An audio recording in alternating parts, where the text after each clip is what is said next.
Olá, tudo bem com você? Eu espero que sim, pois comigo está tudo ótimo. A graça e a paz de nosso Senhor Jesus Cristo esteja com você. Neste dia, eu quero meditar com vocês no livro segundo escreveu Lucas, Evangelho segundo escreveu Lucas. Eu vou meditar no capítulo 13.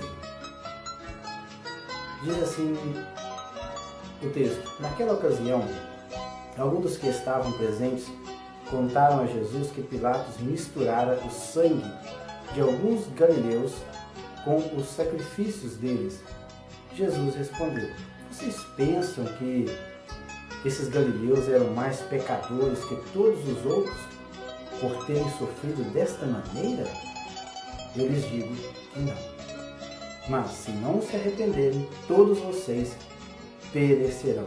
Ou vocês pensam que aqueles 18 que morreram quando caiu sobre eles a torre de Siloé eram mais culpados do que todos os outros habitantes de Jerusalém? Eu lhes digo que não. Mas se não se arrependerem, todos vocês se perecerão. Então contou esta parábola. Um homem tinha uma figueira plantada em sua vinha. Foi procurar fruto nela e não achou nenhuma. Por isso disse ao que cuidava da vinha: já faz 3 anos que venho procurar fruto nesta figueira e não acho. Corte-a. Por que deixá-la inutilizar a terra? Respondeu o homem: Senhor, deixa-a por mais 1 ano, e eu cavarei ao redor dela e a adubarei. Se der fruto no ano que vem, muito bem, se não, corte-a. Esse texto é impressionante. Veja bem que de um diálogo que os discípulos estavam tendo com Jesus, Jesus conta uma parábola. Mas vamos ver os detalhes do texto antes desta parábola. Diz no início do capítulo 13 que os discípulos eles estavam comentando com Jesus a respeito de um grupo de galileus que estava fazendo o sacrifício, e no momento exato que esses galileus estavam fazendo o sacrifício, Pilatos, ele mandou que a sua guarda fosse até o lugar que estavam esses galileus fazendo o sacrifício e que eles fossem imediatamente executados. E o fato é que a execução foi de tamanha brutalidade que o sangue desses galileus misturaram juntamente com o sacrifício que eles estavam fazendo.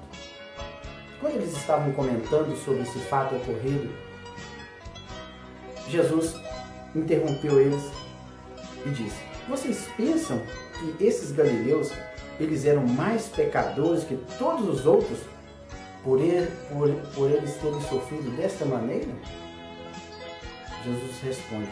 Ele faz uma pergunta de retórica e ele mesmo responde: digo que não. Mas se não se arrependerem, todos vocês também perecerão. Com certeza, esses galileus que foram executados a mando de Pilatos, eles estavam fazendo algo contra o Império Romano. Algum tipo de rebelião contra o Império Romano. Caso contrário, eles não teriam sido executados. Caso eles estivessem transgredindo alguma ordem religiosa, quem julgaria seria o Sinédrio. Mas com certeza eles estavam praticando algo contra o Império Romano. Por isso foram executados sem misericórdia. E Jesus prossegue ainda falando. Ele diz que, mas se não se arrependerem, todos vocês perecerão. Agora ele relata um outro acontecimento que teve naqueles dias também. Ou vocês pensam que aqueles 18 que morreram quando caiu a torre de Siloé, ele relatou um fato que agora foi um acidente. Não foi uma execução a mando de alguém, não. Agora foi o simples fato de uma torre. Ela caiu sobre 18 pessoas em Jerusalém. A torre de Siloé ficava na parte de Jerusalém, a parte leste de Jerusalém. E essa torre, ela caiu sobre 18 pessoas e todas essas pessoas, foram esmagadas pela tamanha queda desta torre. E Jesus novamente faz uma pergunta: eram mais culpados do que todos os outros habitantes de Jerusalém? E ele responde também: eu lhes digo que não, mas se não se arrependerem, todos vocês perecerão. Então, tanto aqueles que foram executados a mando de alguém, como aqueles que morreram por ironia do destino, eles não tinham culpa de estar ali naquele momento em que a torre desabou sobre eles, todos eles pereceram. E ele diz: mas se não se arrependerem, todos vocês perecerão. Da mesma forma como pereceu os galileus, que foram executados a mando de Pilatos, como aqueles também que morreram por ocasião da queda da torre de Siloé. O que Jesus quer ensinar aqui nesses dois fatos? Até porque naquela época não tinha jornal e a notícia ela corria de boca em boca. Por isso eles estavam comentando sobre isso aí. Jesus queria passar a mensagem seguinte nesse texto: que a morte, ela pode vir para qualquer pessoa, independentemente de como elas são, pecadoras ou não.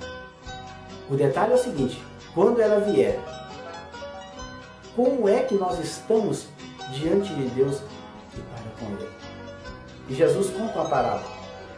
Diz no verso 6 que ele então contou esta parábola.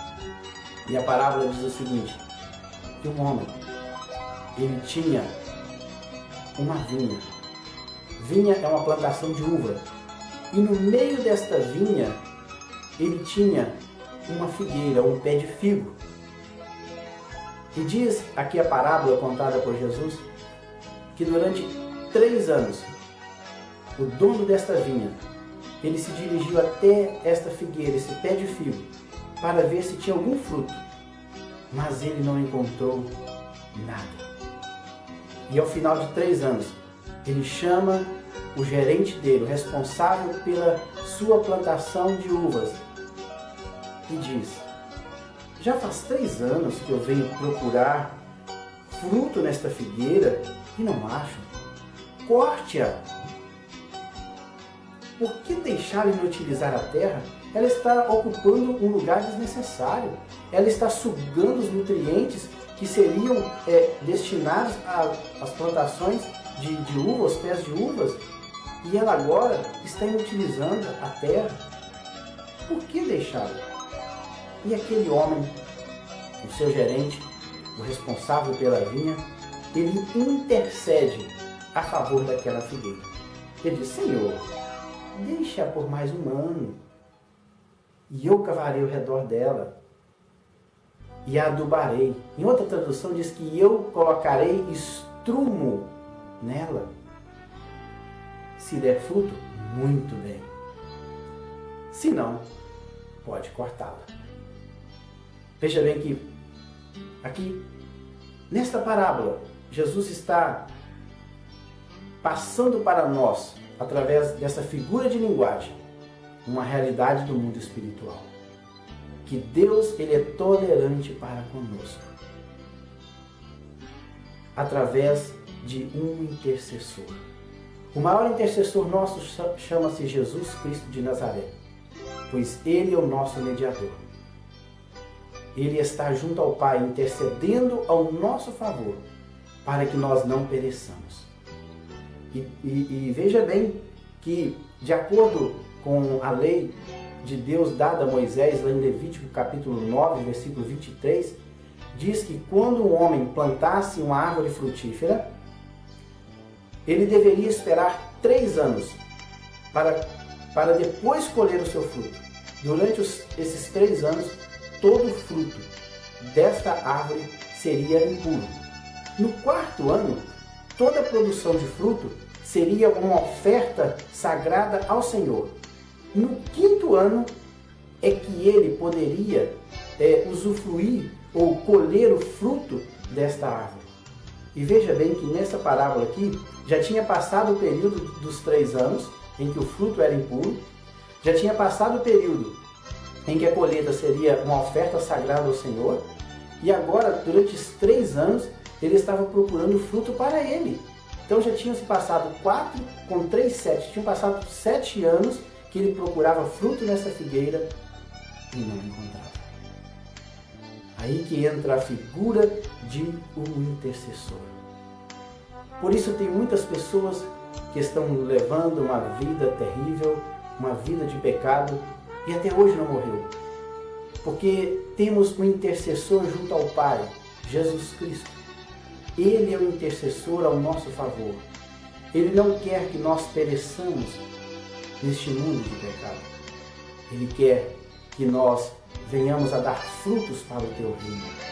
Por isso, se você está vivo hoje, neste dia, lembre-se, você tem uma esperança. Ainda resta uma esperança para você.